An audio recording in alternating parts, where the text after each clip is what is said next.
Yes, but I was trying to get rid of this for you. Sorry.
Good morning and welcome to the Zoom service of UUCC, the Unitarian Universalist Church of Canandaigua.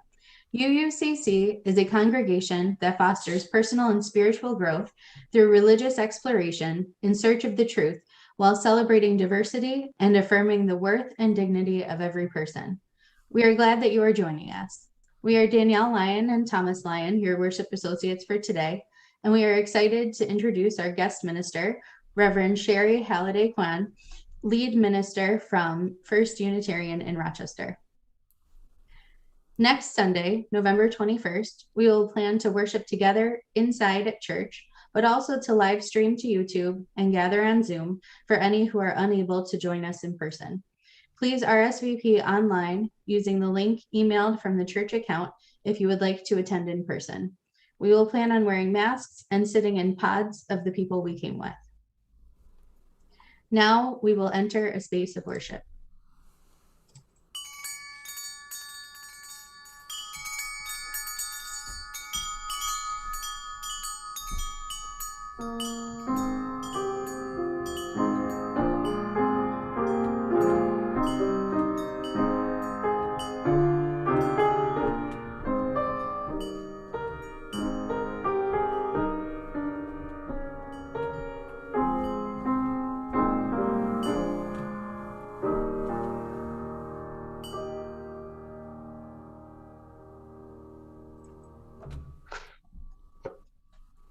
We gather this hour as people of faith, with joys and sorrows, gifts and needs.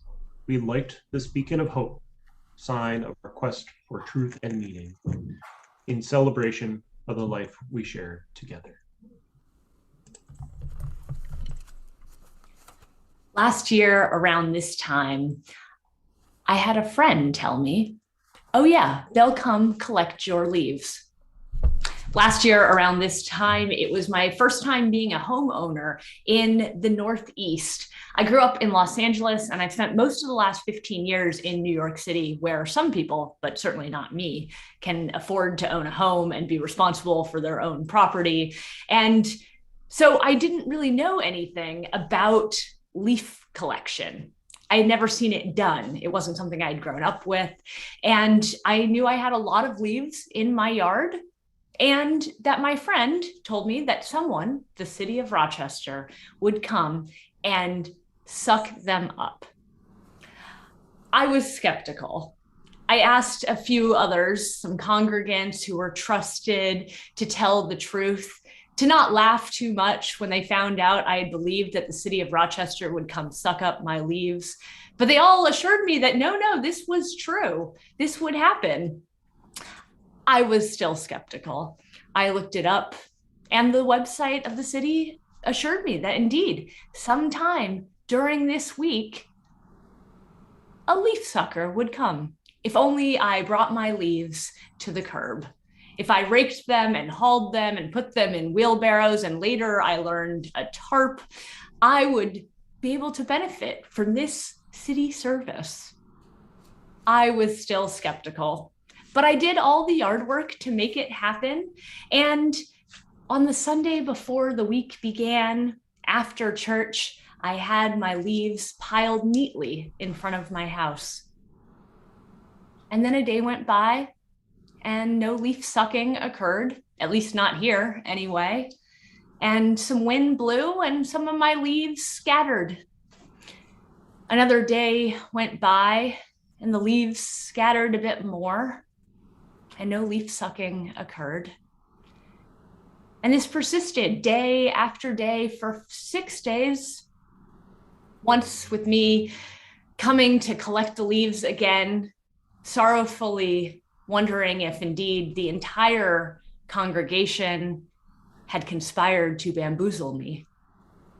But on that 7th day, while I was sitting down to meditate, I heard a noise coming down the street. It was not one truck coming to suck leaves, but a truck and 2 other people sweeping along the sidewalk, and another tiny little leaf sucker following behind the major truck.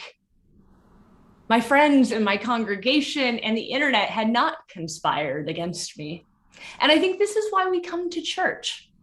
We come because even when we're skeptical, even when we have to experience things for ourselves for the first time, coming into a new place and a new culture, there are people to show us the way.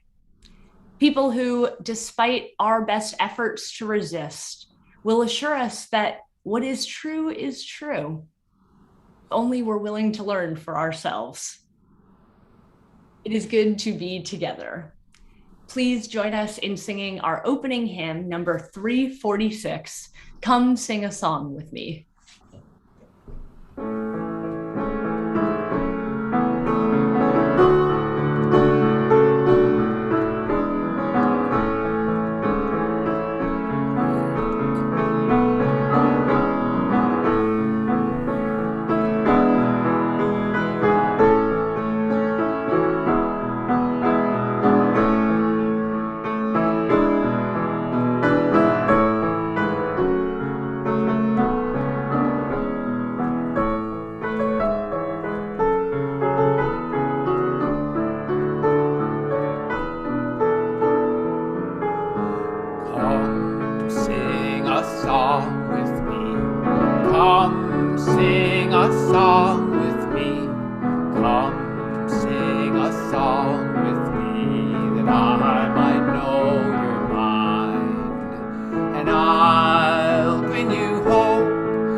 Song of love and a rose in the wind to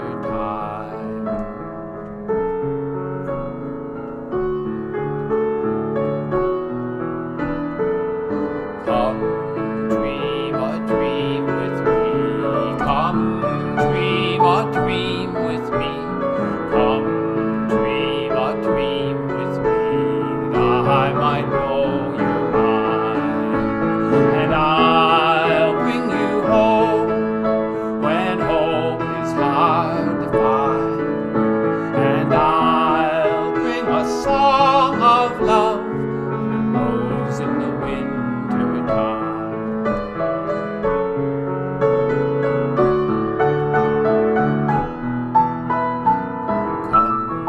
Come walk in rain with me. Come walk in rain with me.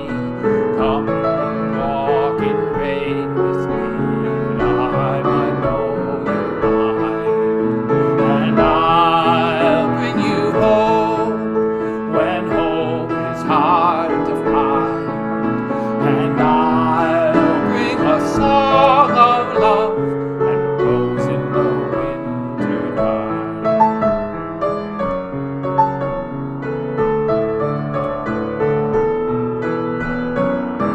Come share a rose with me.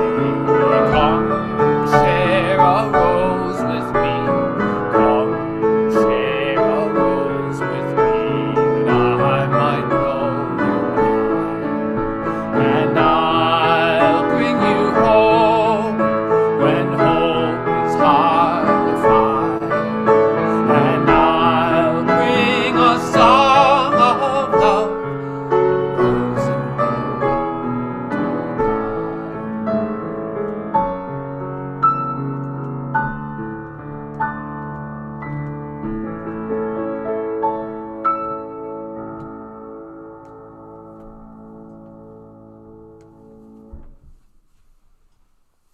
We continue with a story of Frederick the Mouse. This storybook by Leah Leone is so beautiful that instead of me telling you the story, we'll share a video so that you can see pictures, and Mr. Paulson will read it to us today. And now, Frederick. Written and illustrated by Leo Leone. All along the meadow, where the cows grazed and the horses ran, there was an old stone wall. In that wall, not far from the barn and the granary, a chatty family of field mice had their home. But the farmers had moved away. The barn was abandoned, and the granary stood empty. And since winter was not far off, the little mice began to gather corn and nuts and wheat and straw.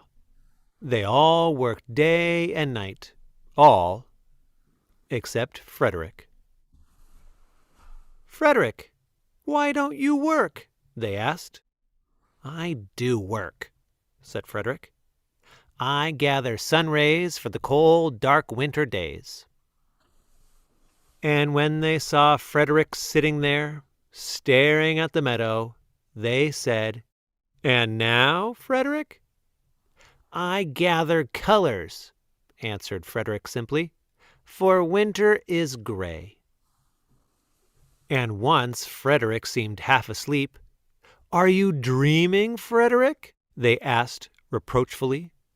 But Frederick said, "Oh no, I am gathering words. For the winter days are long and many, and we'll run out of things to say." The winter days came, and when the first snow fell, the 5 little field mice took to their hideout in the stones. In the beginning there was lots to eat, and the mice told stories of foolish foxes and silly cats. They were a happy family.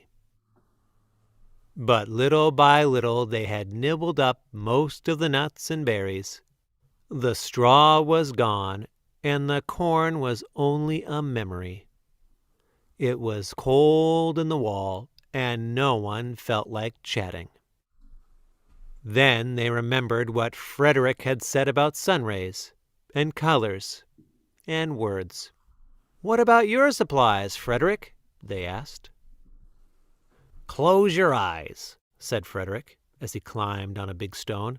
Now I send you the rays of the sun. Do you feel how their golden glow? And as Frederick spoke of the sun, the 4 little mice began to feel warmer. Was it Frederick's voice? Was it magic?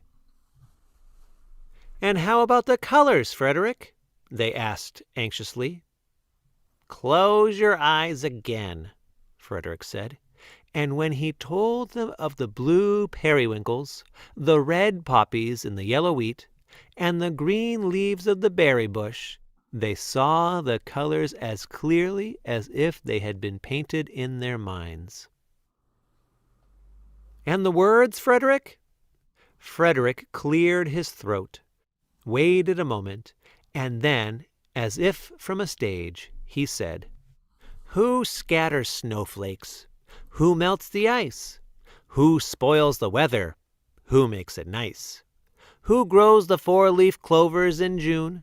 Who dims the daylight? Who lights the moon? 4 little field mice who live in the sky. 4 little field mice like you and I. One is the spring mouse who turns on the showers. Then comes the summer who paints in the flowers. The fall mouse is next with walnuts and wheat, and winter is last with little cold feet. Aren't we lucky the seasons are 4? Think of a year with 1 less or 1 more. When Frederick had finished, they all applauded. But Frederick, they said, you are a poet. Frederick blushed, took a bow, and said shyly, I know it.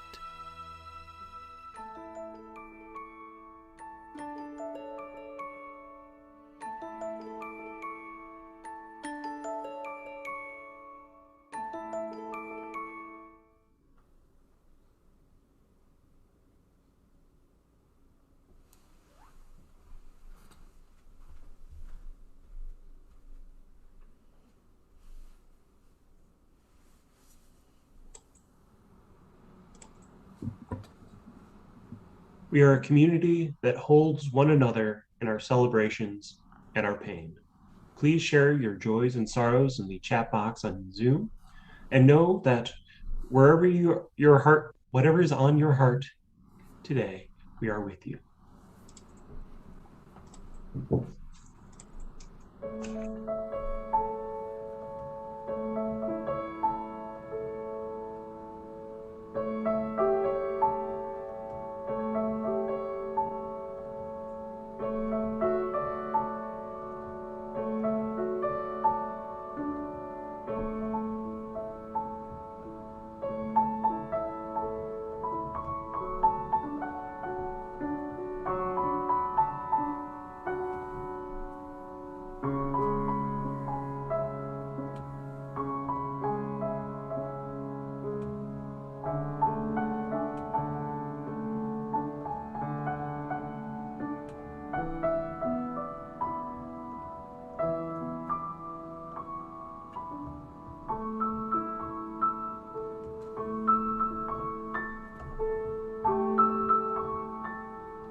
For the joys and sorrows shared and those held in our heart, know that we are with you. I'd like to especially recall today concerns over family members who may be having health issues, COVID scares, negative tests, grateful over shared literature, all of these that we hold in our hearts, and all of the biggest feelings, we are with you. Now is the time in our service to join together in the spiritual practice of generosity. Our gifts support our church in its work. That work is summarized in our covenant. The covenant for UUCC says, in service of the values that unite us, we will recognize the inherent value of each person, foster a community of compassion and caring for all, value our diverse opinions, and engage respectfully in all interactions. If you would like to give to this morning's offering, you can give online at canandaiguauu.org/connect or physically by mailing a check to the church. In either case, note if you'd like your gift to go to the Sunday offering or your pledge. We'll share 25% of our monthly Sunday offerings with our service partner, chosen by Team 6 for the harvest season, FoodLink, whose mission is to leverage the power of food to end hunger and build healthier communities.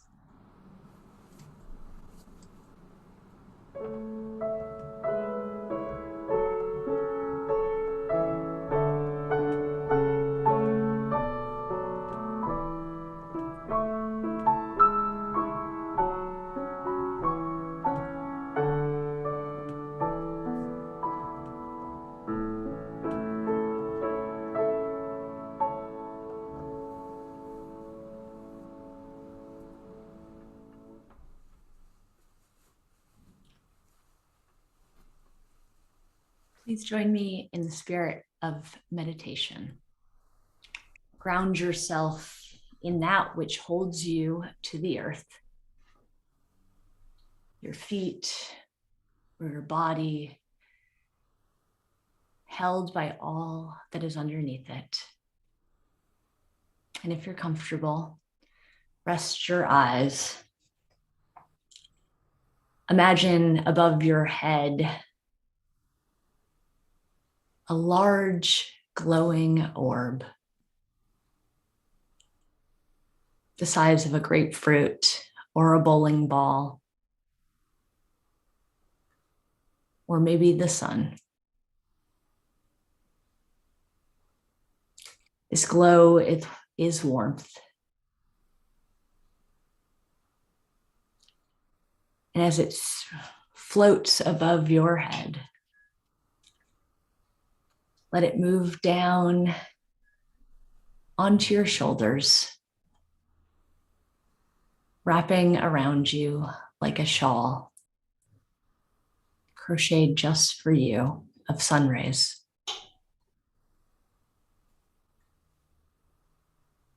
Here in this place of warmth and safety,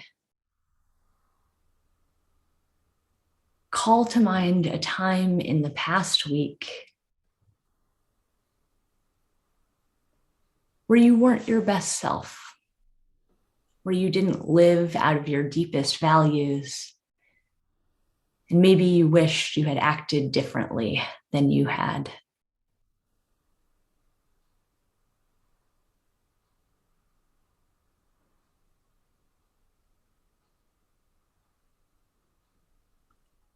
May we know that we are not ourselves at our worst moments,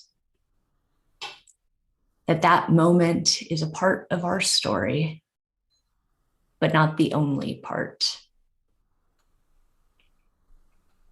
And as that blanket of warmth wraps around your shoulder, feel it hug you and then release. And let that moment go. If you could go back to that very time, Imagine yourself doing something different. Perhaps that sharp tone in your voice speaking to your children turns to curiosity.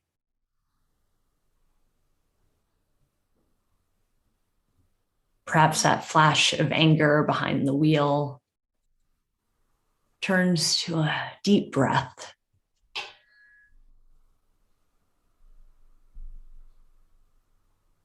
Whatever it is, know that that moment invites a new ending. And that as the days continue,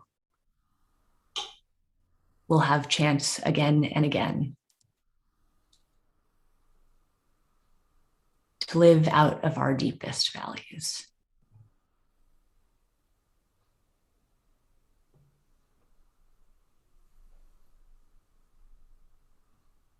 And now imagine yourself pulling that sunray cape off.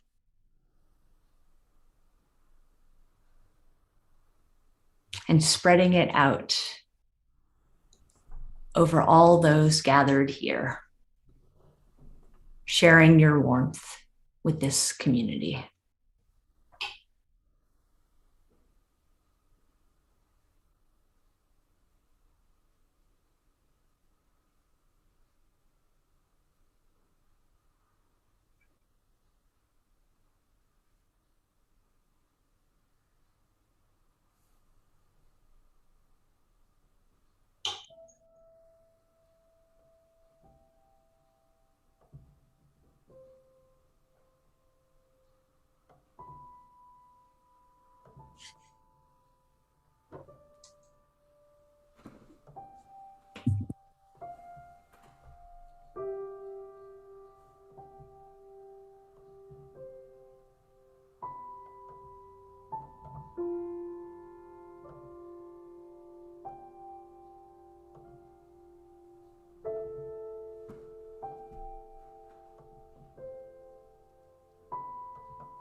Spirit of life, come unto me.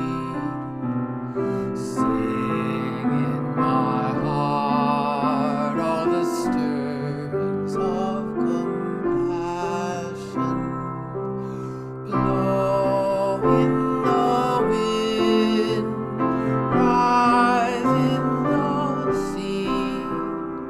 Move in the hand, giving life the shape of justice.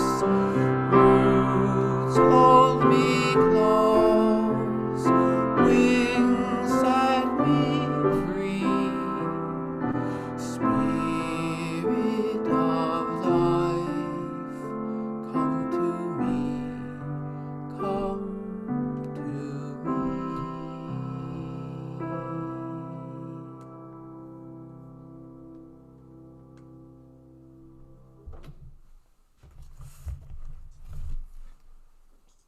Imagine that you have worked the land your entire life. Imagine that this is the place that you know that has fed your family before you, and now you and your family. But a drought has come through, and things are not working as they used to. Maybe for some of you, this is more than an imaginative exercise. Maybe there are memories here, but for some, this is just imagination. Imagine that because of this drought, the children are hungry. You've been hungry for a long time now. and you're worried. Neighbors are starting to leave and you're worried, until you're not anymore, not about staying. The worry shifts then to what happens when you go. Where will you go, and who will go with you? But it's time.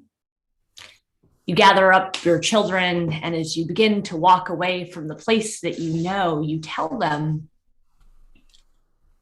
about the people that came before you.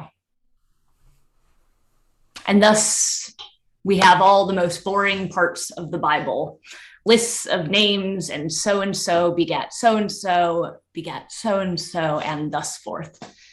It's not war or marriage or death or resurrection, but it's part of the story all the same. Displaced from land, the things that their ancestors had grown, the plants and animals that feel familiar. The stories are the things that go with people. That little bit of familiar, even when it's unbelievable, well, that becomes home. And through repetition, stories embed themselves into our being. This recitation and sharing, it becomes the thing that shelters us, the very ways that we understand the world, weave together. And so it's particularly jarring when these are taken or changed or challenged. My wife, Elizabeth, she's recently returned to school, and though she enjoys science, she's an opera singer. She studied German and singing, and so she didn't have any experience with college-level science classes, and yet now she's taking biology and physics. Not a week goes by of her taking these classes without her logging off her online class or coming in from the in-person lab without saying, "We've been lied to," or "we were wrong," or "they've discovered something new in the decades since we were in school." She's a unreasonably good-natured person, and so she's not particularly fussed by any of this. She's delighted that new discoveries, even at the intro level of science classes, involves new learning for her. But a few weeks in, it did start to become a little disturbing when we realized in the short period of time since she had been to school and now, so much had changed. It's both delightful and disorienting to learn that the ways in which you had classified plants and animals and bacteria before is no longer the way that people are taught now. It's delightful and disorienting to not only have to say goodbye to Pluto, but then say hello to many more small celestial companions. It's delightful, but disorienting, because these aren't things that she's cared much about in the past. Without a science background, but a cursory interest and curiosity, she could take these changes in stride. But to come home and say, "We've been lied to, we were wrong," feels a lot worse when the stories are foundational to your family, to your culture, and to your gathering. The stories we tell ourselves have a deep and powerful hold on us. We see challenges around this very disorientation playing out in school boards across the country as parents come forward to challenge the idea that critical race theory, or the idea that racism might be baked into American history and institutions, becomes intolerable. The idea that the history that many of us learned, like a Thanksgiving story that brought together friendly Wampanoag people and helpless pilgrims, might not be true, is less delightful than disorienting for many. But that truth-telling doesn't stop the power of stories, doesn't stop the power of gatherings or communities. That a story has been told before, been repeated, been a part of the thing that has sheltered us and told us who we are. It doesn't mean that we are stuck in them.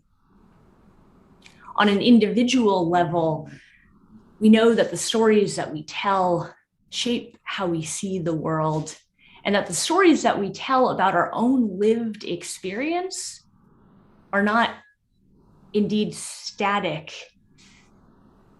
memories.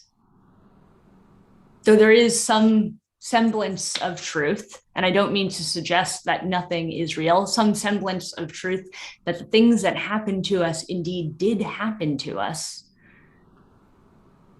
Contemporary therapies and neurobiology teach us that our neural pathways are ever reforming, that the ways, the memories of our childhood, young adulthood, or other points in life are replayed in our own telling, shape our present. And so we can go back to those moments, go back to those stories, and without shifting the memories themselves, without saying that what we know to be true isn't true, we can go back as companions to ourselves and re-experience that with strength and wisdom of older selves. One increasingly popular therapy is based on internal family systems. The idea is that within us are multiple parts that arise to protect us, to help us thrive, to cope in earlier stages in life. And that as we get older, these same parts, they get stuck playing those same roles, even when the stories change, our situations change, our contexts change. And that with the help of professionals going back into this therapeutic mode, we learn to recast those characters within us, those parts, allow them to ease and find new ways of being. And so that in our new context, our new situations, we might have some practice on a neurological level, on a biological level, to do something different next time. Our imaginations and our ability to retell stories becomes a secret source of power hidden within us and within communities. The story of Frederick the Mouse, it's a collectivist tale, one that suggests that our work as a society does not all need to look the same. Though we eat, and most of us don't, but though we eat acorns, we don't all have to take up that work. Some of us must take up the collection of sun rays and poetry. And indeed, in our wider community, we all have different roles. But consider this moment, this time of gathering. Consider this an invitation to gather up the warmth and the colors and the words that will be important to you this winter. To gather up the warmth and the colors and the words that you would like to pass down. As the climate crisis plays out around us, I know that many of us, many of you, worry about what may come of our children's and grandchildren's lives. How will we cope? How will their lives be different? Beyond acorns and wheat, what will they have for the long winter? As the climate crisis plays out around us, what are the stories and songs and teachings that we share? This question is not hypothetical, a real question that I ask each of you to answer. as you think about the conversations that you have with each other and with those who are important to you. What is important to pass down? What are the stories of your own life? The powerful ones and the ones where you wish that you and the others around you might have acted differently. What are the stories that are important to share? To know where we come from, the people that formed us, the communities that shelter us. These are the things that we carry with us that tell us who we are. But collectively, just like individually, they're not static memories, not things set in stone, but stories that can be recast again and again, but must be shared. The stories we tell here in church, they shape our collective lives.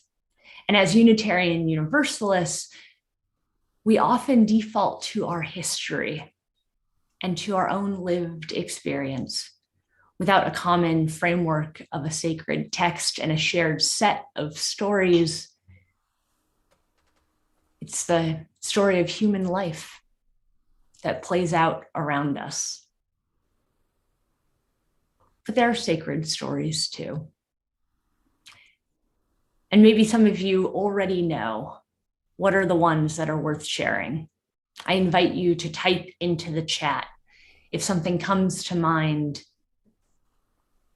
that you want to preserve in community, a story that those who follow after you will need to know.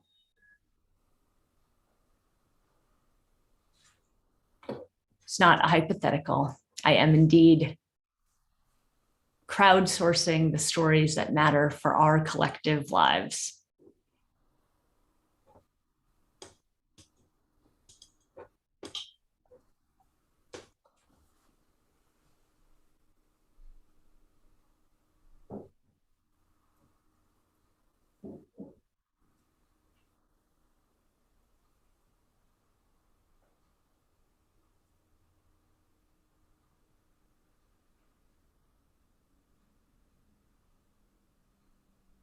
It's not an easy question, and I didn't expect all of us to have something spring to mind immediately.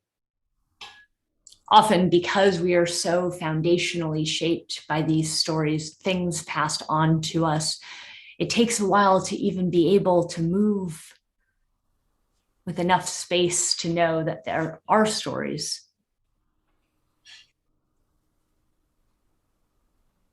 And yet, for some, I'm seeing something spring to mind.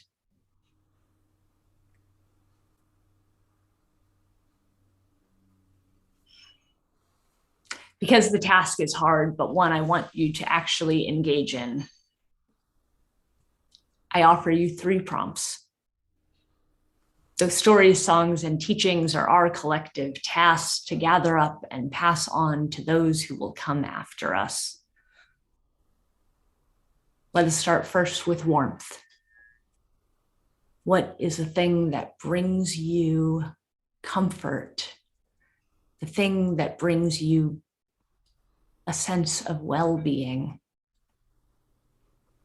You can share it in the chat if you'd like, or simply call it to mind. What is one thing in your life that brings you gladness and joy? Perhaps that is a skill or a story or a memory worth passing on.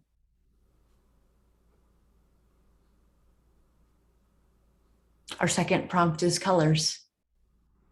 Where do you find beauty?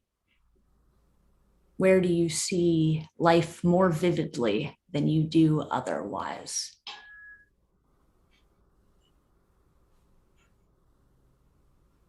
Perhaps there too is something to pass on.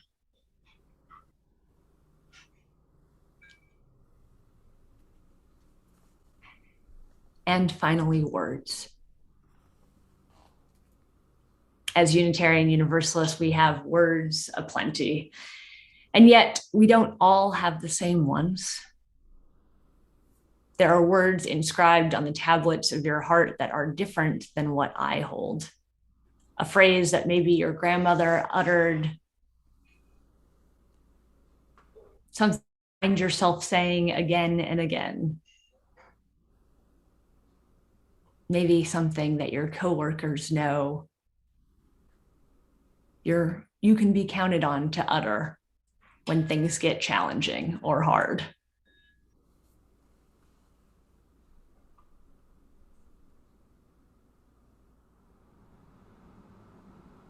What are the words inscribed on the tablets of your heart?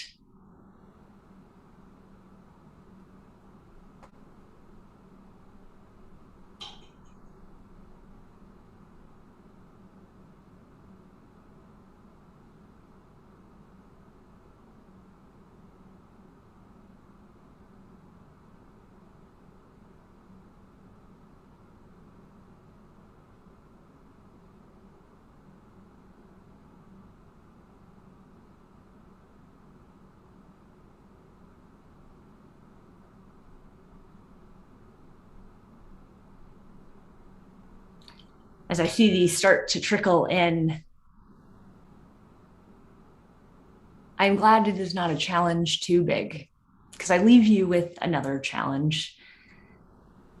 The initial question of what are the stories and songs and teachings that we shall pass on here? The stories and songs and teachings to keep us warm through a long summer is the challenge I leave you with. As we close our season of savoring the harvest,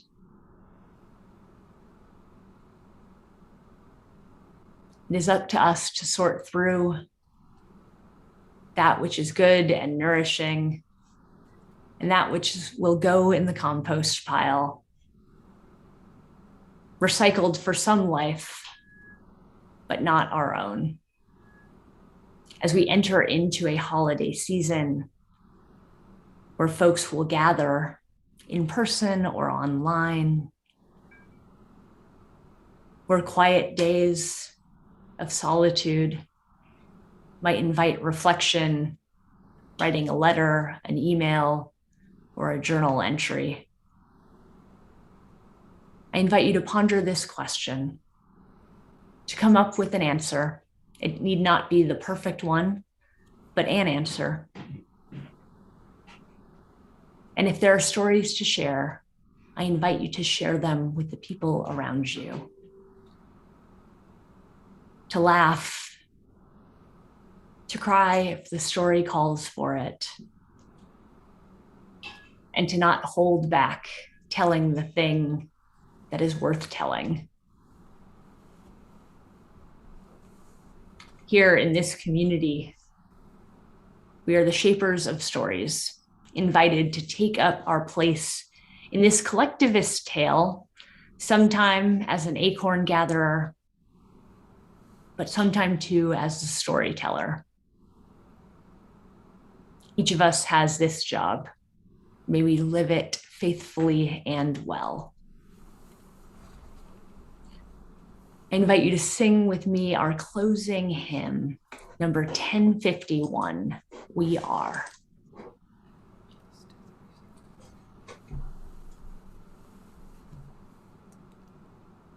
But first, I brought you a song today.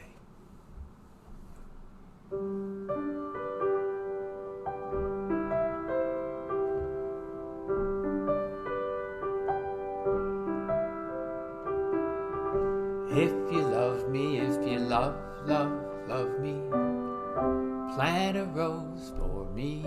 And if you think you love me for a long, long time, plant an apple tree.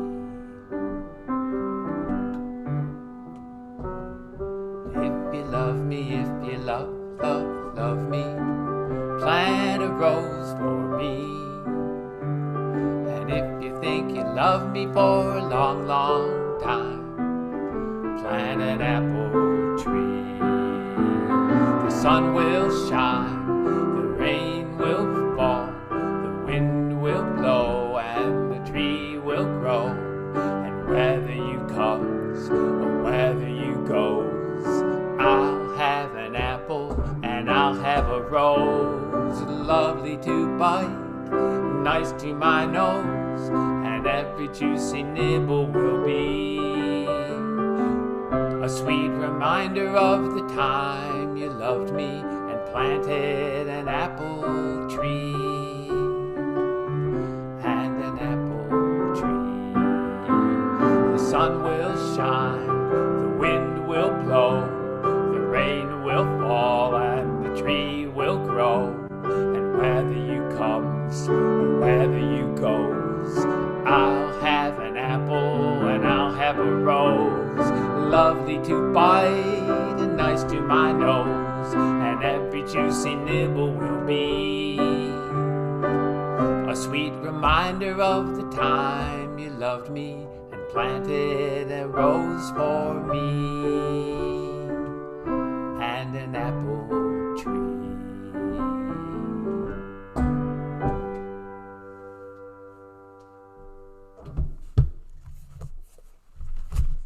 Love involves the planting of roses and trees, of songs and stories, sunbeams and words.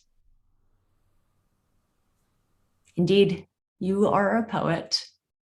I won't finish the line and instead ask you all to finish it with me. It goes like this. I know it. You are a poet.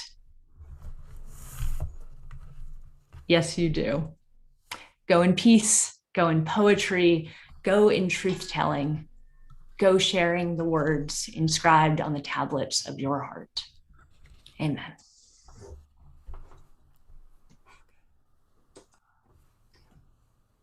And now we'll sing the hymn. Apologies all.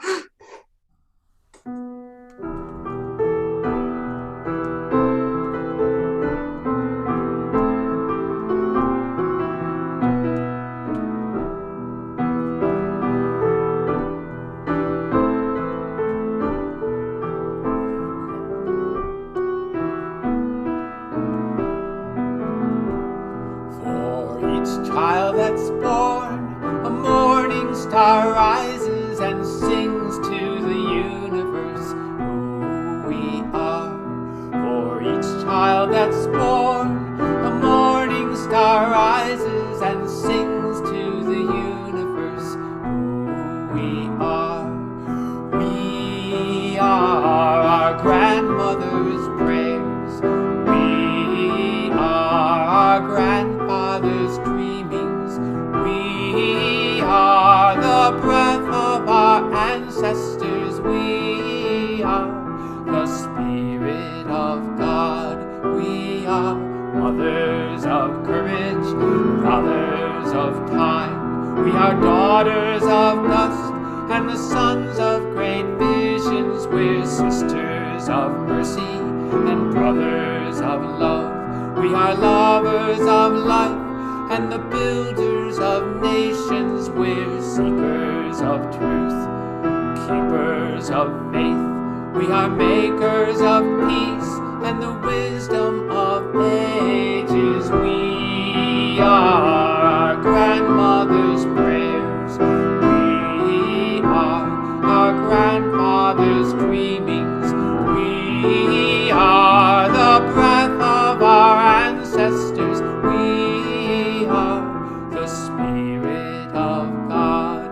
We are mothers of courage, mothers of time, daughters of dust and sons of great visions. We're sisters of mercy and brothers of love. We are lovers of life and the builders of nations. We're seekers of truth and keepers of faith. We are makers of peace and the wisdom of ages. We are our grandmother's prayers. We are our grandfather's dreamings. We are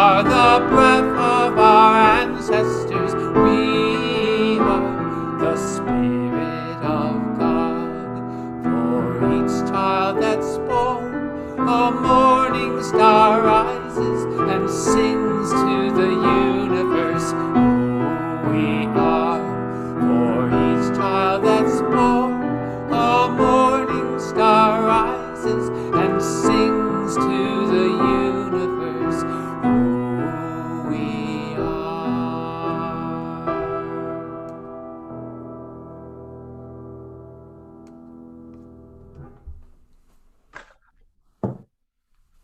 We extinguish this flame, but not the light of truth, the warmth of community, or the fire of commitment.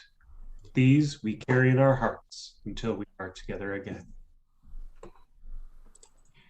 Thank you all for joining us this morning, and thank you, Reverend Shari, for being our guest today. What we'll do now is invite you to join in breakout rooms for our virtual coffee hour.